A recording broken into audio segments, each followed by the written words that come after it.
నిర్మల్ జిల్లా భైంసా పట్టణంలో double bedroom ఇండ్లు లేని స్థానికులు తాళాలు పగలగొట్టుకొని స్వాధీనం చేసుకుంటున్నారు. గత ప్రభుత్వం డబుల్ బెడ్రూమ్ ఇళ్లు నిర్మించి 2 ఏళ్లు గడుస్తున్నా నేటికి పంపిణీ చేయకపోవడంతో ఆవేదనకు గురై ఇళ్లను స్వాధీనం చేసుకుంటున్నట్లు తెలుపుతున్నారు. అధికారులు ఎన్నోసార్లు ఇండ్లు కేటాయిస్తామని చెప్తున్నారు తప్ప ఇండ్లు మాత్రం కేటాయించడం లేదని, అందుకే తాము ఇండ్లలోకి వచ్చామని తెలుపుతున్నారు.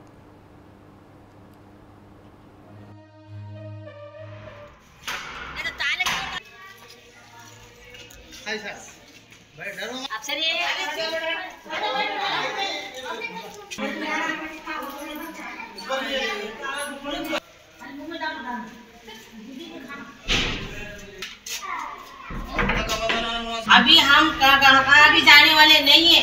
हम एक रूम में रहते, हम किराया बांध के हम ठग गए। हमको है ना महीने का 4000 रुपए किराया है। घर वाले है ना किराया नहीं दे तो खाली करो बोल रहे। हमारे नाम का है ना आया, नाम हमारा आया, इसमें हमको नहीं दे रहे। उन्होंने हमको तारीख पे तारीख दिला रहे। उन्होंने हम जा के तंग हो गए। अभी हम है ना इधर आके बैठ जाते, कोई भी आने दो हमको निकलने वाला, हम नहीं निकलते। अभी पुलिस लेके आने दो, कोई भी लेके आने दो, हम नहीं निकलते। अभी हम परेशान हो गए। एक बार बैठ गए हमारी जान यहाँ जाने दो। इस्माइल के नाम से मैं 2 साल से किराए से हूँ, 16 साल से किराए से हूँ। 2 साल पहले घर आया, हमारे को 2 साल से अब तक भी कोई रिस्पांस नहीं है।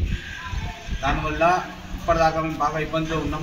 ఇంకా ఇబ్బంది చేయలేము. మాకు ఇల్లు కిరాయిలాగా వచ్చింది, కరెంట్ బిల్ వస్తున్నది, మాకు నీరు ఆడ ఏం ఇబ్బంది అవుతున్నాయి. మా పిల్లగాలేను, నా కొడుకు ఇల్లుకేపో నాకు 2 సార్లు నుంచి పరేషాన్ అవుతుంది. నా కొడుకు పేరు మీద ఇల్లు వచ్చిన తర్వాత ఇక్కడ వచ్చిన తర్వాత ఏ రెస్పాన్స్ లేదు. ఆర్టీఓ సార్ దగ్గరకు పోతే ఆర్టీఓ సార్ అంటూ 10 తారీఖుకి రా, 10 తారీఖుకి రా, 2 తారీఖుకి రా, అట్లా మాకు టైం అటు మాకైతే సమస్య లేదు. ఇప్పుడు మా పిల్లగాళ్ళు స్కూల్ పోకొచ్చిండ్రు, పరేషాన్ ఉన్నది. మాది కష్టం చేయాలంటే అన్నం తినాలా, మా దగ్గర ఏం లేదు. కిరాయి కూడా ఇలాగ వచ్చింది. దాన్ని బట్టి రూమ్లలో వచ్చినాం. మేము ఇక్కడనే ఉంటాం, కరెంట్ లేకుండా ఉంటాం, నీళ్ళు లేకుండా ఉంటాం, రిజిస్ట్రేషన్ అయినా ఉంటాం. ఇక మీరే మాకు చేయాలా సార్. ఈ వర్షాకాలంలో మాకు ఇబ్బంది ఉన్నది. పని ఏం జరగదు. నెల అయితే ఇంటి రెంట్ అయినా కిరాయి కోసం వస్తుంది, లేకుంటే ఇంటికి వెళ్ళిపోమంటుంటూ వర్షాకాలంలో ఎక్కడికి పోయి వెళ్ళాలా సార్. కిరాయి మీ ఇళ్ళకి వచ్చింది. మాకు కిరాయి ఉంటే ఇంట్లో ఏమంటుండ్రు, కిరాయి ఉంటే ఇంటికి వెళ్ళిపోమంటే